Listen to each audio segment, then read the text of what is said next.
మంగళగిరి నగరంలోని అఖిల భారత వైద్య విజ్ఞాన సంస్థ ఎయిమ్స్ లో సీనియర్ల ర్యాగింగ్ తట్టుకోలేక ఓ జూనియర్ వైద్య విద్యార్థి ఆత్మహత్య యత్నం చేసుకోవడం కలకలం రేపింది. ఇందుకు బాధ్యులైన 13 మంది సీనియర్ విద్యార్థులను యాజమాన్యం సస్పెండ్ చేసింది. ఈ వ్యవహారంపై విచారణ చేపట్టి పోలీసులకు ఫిర్యాదు చేసింది.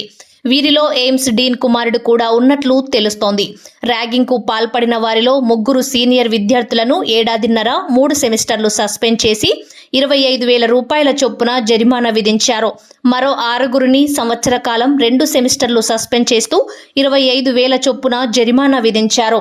మిగిలిన 4 6 నెలలు 1 సెమిస్టర్ సస్పెండ్ చేస్తూ 25,000 జరిమానా విధించి వారిని వసతి గృహం నుండి ఖాళీ చేయించారు. ఈ వ్యవహారం సామాజిక మాధ్యమాల్లో చక్కర్లు కొట్టింది. తిరుపతికి చెందిన విద్యార్థి ఏడాదిగా మంగళగిరి ఎయిమ్స్ లో వైద్య విద్య చదువుతున్నారు. గత నెల 22న వసతి గృహంలో తన స్నేహితుడితో మాట్లాడుతుండగా సీనియర్లు ర్యాగింగ్ కు పాల్పడ్డారు. ఓ దశలో బాగా ఇబ్బంది పెట్టడంతో వేధింపులు భరించలేక ఆ విద్యార్థి బ్లేడుతో చేయి కోసుకున్నాడు. ఈ ఘటనపై అదే రోజు ఉన్నతాధికారులకు ఫిర్యాదు వెళ్లింది.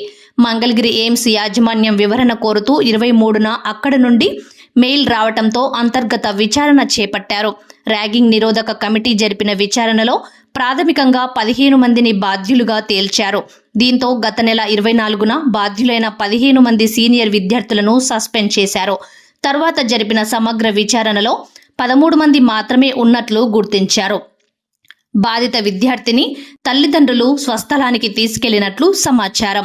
ఈ ఘటనపై గత నెల 24నే పోలీసులకు ఫిర్యాదు చేసినట్లు ఎయిమ్స్ వర్గాలు చెబుతుంటే తమకు ఎలాంటి ఫిర్యాదు అందలేదని, అందుకే కేసు నమోదు చేయలేదని మంగళగిరి గ్రామీణ పోలీసులు చెబుతున్నారు.